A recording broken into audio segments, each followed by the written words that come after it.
আসসালামু আলাইকুম, কেমন আছেন সবাই? তো সকালে নাস্তা করলাম আর চলে আসলাম বারান্দায়। দেখি গাছগুলোর কি অবস্থা। আজকে ভাবলাম অন্য কিছু হোক আর না হোক গাছের পেছনে লাগবো, গাছগুলো একটু যত্ন করব।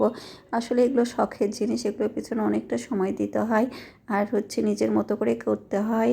অন্য কিছু কাজ ফেলে রেখে কিংবা অন্য কিছু একটা দায়িত্ব নিয়ে এগুলো করাও যায় না। অনেক সময়ের ব্যাপার। তো আমার অনেক গাছ নষ্ট হয়ে গেছে, মাটিও নষ্ট হয়ে গেছে। মাটিগুলো ঠিক করতে হবে। গাছটা একটা গাছ আরেকটা গাছের উপর উঠে গেছে। আর গ্রীষ্মকালে ফুলগুলো সুন্দর ফুটছে।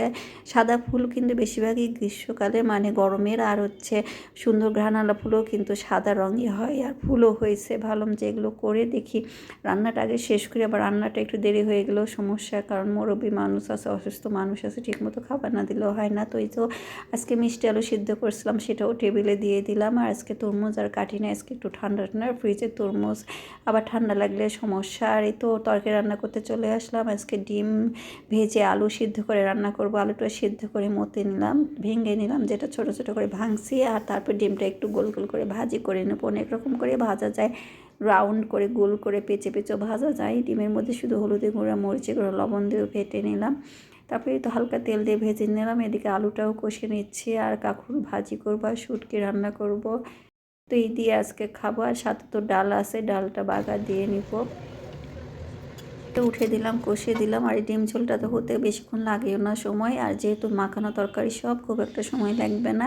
আর একটা ভাজি করবো, ওই জন্য সবজিও কাটতে খুব একটা সময় লাগে নাই। কাঁকরোল কিন্তু খেতে খুব ভালো লাগে, আগে খুব একটা ভালো লাগতো না, বলে না মানুষ দামি তরকারি খেতে স্বাদ বেশি। এখন সবজির মধ্যে কাঁকরোলেরই দাম বেশি। আর অথচ আমাদের বাড়িতে আগে প্রচুর কাঁকরোল হতো, মানে জঙ্গলে হতো। আমাদের একটা পুকুর ছিল, বড় পুকুর, সেই পুকুরের পাশ দিয়ে কাঁকরোলের গাছ, কুমড়ের গাছ এমনি এমনি হতো আর পড়ে থাকতো। কেউ খেত না ওভাবে, আর সবাই পছন্দ করতো না, কারণ কাঁকরোলের একটা গন্ধ আছে, অনেকে এটা সহ্য করতে পারে না। কিন্তু ঢাকায় এসে দেখি কাঁকরোলের সবচেয়ে বেশি দাম। এই তো রান্না হয়ে গেল। আমি গাছগুলো দেখেন কেটে ফেলছি, বড় গাছটা নষ্ট হয়ে গেছে, আর ভালো লাগে না। গাছের টবটাও নষ্ট হয়ে গেছে। এগুলো অনেক গাছ ঝেড়ে ঝুড়ে পরিষ্কার করে নিয়েছে, একটা গাছ থেকে আরেকটা গাছ সরাইছে। আজকে একটু কষ্ট হবে, গাছগুলো একদম দুর্বল হয়ে যাবে, যেহেতু মাটিটাও নাড়াইছে। তো কয়েকদিন পর থেকে আবার গাছে কুশি বের হওয়া শুরু করবে, কারণ মাটি নেড়ে দিলে গাছগুলো অনেক সুন্দর হয়, গ্রোথ হয়, বোঝাই যায় যে গাছগুলো আরাম পাইছে, আলো বাতাস পাইছে।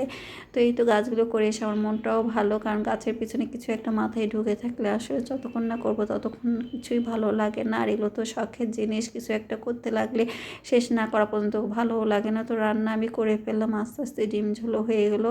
আর আমার বানানো একটা গুঁড়া মশলা দিয়ে দিলাম ডিমের উপর। এই তো এটা আমার রাঁধুনির পাঁচফোড়নের মশলা গুঁড়া করে রাখছি, সেটাও দিয়ে দিলাম ডালের উপরে। রসুন পেঁয়াজ ভেজে, আর এতে কাঁকরোল ভাজিটা আমি লোহার করে নিচ্ছি, একটু পোড়া পোড়া আছে। আর এই শুটকিটা রান্না করে নেব, পেঁয়াজ একটু বেশি দিয়ে, রসুন দিয়ে। ছোটো মাছের শুটকি রান্না করব। এই শুটকি রান্না করতে খুব একটা সময় লাগে না, সবই মাখানো তরকারি। তো আদা রসুনের পেস্টও দিয়ে দিলাম, জিরা, হলুদ গুঁড়া, মরিচ গুঁড়া, লবণ দিয়ে আগে মাছটা কষিয়ে নিলাম। যেহেতু আমি গরম পানি দিয়ে ধুই না, সাগরের মাছটা এমনি কয়েকবার খলালে পরিষ্কার হয়ে যায় আর গন্ধ খুব কম হয়। আর কাঁকরোল ভাজি হয়ে গেছে, দারুণ হয়েছিল খেতে কাঁকরোল ভাজিটা। এখন কিন্তু ভালোই লাগে খেতে, আলু দিই না, এমনি করছি। আর এদিকে সবজিটার তরকারিটাও কষানো হচ্ছে। মাছটাই তো বেগুন আলু কাটা ছিল, সেটাই দিয়ে দিলাম। এই ছোটো আলুগুলো কিন্তু চচ্চড়ি খেতে ভালো লাগে, ওই জন্য আমি বেগুনের তরকারি, ছোটো মাছের তরকারি দিয়ে আলুটা কেটে দিই। আলুটা কিন্তু অন্যরকম স্বাদ, আমাদের উত্তরবঙ্গের মানুষরা এই আলুটা খুব পছন্দ করে। আর এই আলু ছাড়া তরকারি খেতে চায় না। এই আলুটা কিন্তু সেদ্ধ করে খেতেও ভালো লাগে, ঝোল করে। আর এই তো আজকে আমার রান্না বান্না, ডিম ঝোল, কাঁকরোল ভাজি, ডালা, শুটকি। আর দেখেন রান্না শেষে আমি রান্নাঘরটা ক্লিন করে চলে আসলাম। খালা যতই কাজ করে দিক, রান্না করার পর থালা বাসনগুলো যতগুলো হয় সেগুলো ভেজে পরিষ্কার করে, চুলা পরিষ্কার করে, বেসিন ধুয়ে বের হয়ে আসি। এটা করতে, রান্না করার থেকে এগুলো কাজ করতে বেশি সময় লাগে। একবারে খালা তো উপর উপর করে দেয়, আমি আবার প্রত্যেকটা কাজ ডিপ ক্লিন করে বের হয়ে চলে আসি, তখন সুন্দর লাগে। বিকাল পর্যন্ত ভালো থাকে, সন্ধ্যার পর থেকে আবার খাওয়া দাওয়া, নাস্তা পানি। এই তো চলে আসলাম সন্ধ্যার সময়। কালকে ছোলা রান্না করা ছিল, তো বুট দিয়ে, বুন্দিয়া দিয়ে মাখাইছি। আর এই তো চা করে দিছি। আর আমার ছোটো ছেলেরা তো বুট দেখলে তার গায়ে জ্বর আসে, ওর বুট একদম পছন্দ না। তো এগুলো দিয়ে আমরা আজকে নাস্তা করলাম। তারপর একটু চলে আসলাম, বাজার করবো ভাবছিলাম মার্কেটে। তো মার্কেটটা তো 8টা বাজলে বন্ধ হয়ে যায়, আস্তে আস্তে 8টা বেজে গেছে। তারপরে তো ঢুকলাম স্বপ্নতে। তারপর কী লাগে নিয়ে নিলাম প্রয়োজনীয় জিনিস, কারণ অনেক অপ্রয়োজনীয় জিনিসটা নেওয়া হয়ে যায় এগুলো শপিং মলে ঢুকলে। কিন্তু ভালো লাগে ঘুরতে, কিনতে। এই তো ফ্রোজেন কিছু খাবার প্রয়োজন ছিল, সেগুলো নিয়ে নিলাম।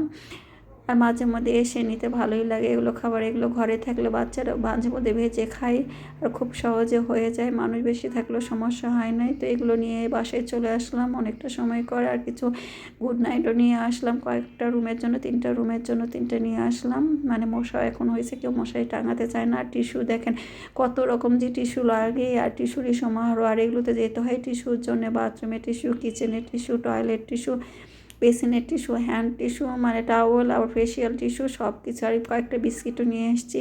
আমরা খুব একটা বিস্কিট খাই না, কিন্তু এখন মানুষ বেশি তো সবসময় এটা ওটা খাওয়া হচ্ছে। আবার গেস্ট আসলেও সমস্যা হয়, এই জন্য কয়েক রকমের আমি বেছে বেছে বিস্কুট নিয়ে এসেছি। আর এই তো কর্নফ্লাওয়ার ছিল না, অনেক কিছু ছিল না, ছোটো ছোটো অনেক কিছু নিয়ে আসলে প্রয়োজনীয় জিনিস। ওগুলোতে গেলে তো মনে হয় অনেক কিছুই নেই। আর নুডলসও নিলাম, পাস্তা নিলাম, এই যে এগুলো যেগুলো শেষ হয়ে গেছিলো আসলে মাসের শেষও, তারপর প্রয়োজন লাগে যেহেতু 2টা 3টা আমাদের বাসা, ওই 2টা 3টা মানুষ হলে ওই খরচের বাইরে চলে যায় সব কিছু। তো এই জন্য মাস শেষ হওয়ার আগে অনেক কিছুর প্রয়োজন হয়ে যায়, তারপর কিনতে হয়। তো আজকে এগুলো নিয়ে আসলাম, নিয়ে আসে তো বাচ্চাদের জন্য কিছু না কিছু নিয়ে আসতে হয় নতুন নতুন। তো এইটা নিয়ে আসলাম, সব ভাই বোনরা মিলে এই যে এই জিনিসগুলো খাচ্ছে। এটা কিনটা জয়ের মতো বানাইছে, খেতে নাকি ভালোই। এটা 2টা নিয়ে আসছিলাম, এই তো ওরা সবাই মিলে খেয়ে নিচ্ছে। তো ভালো থাকবেন।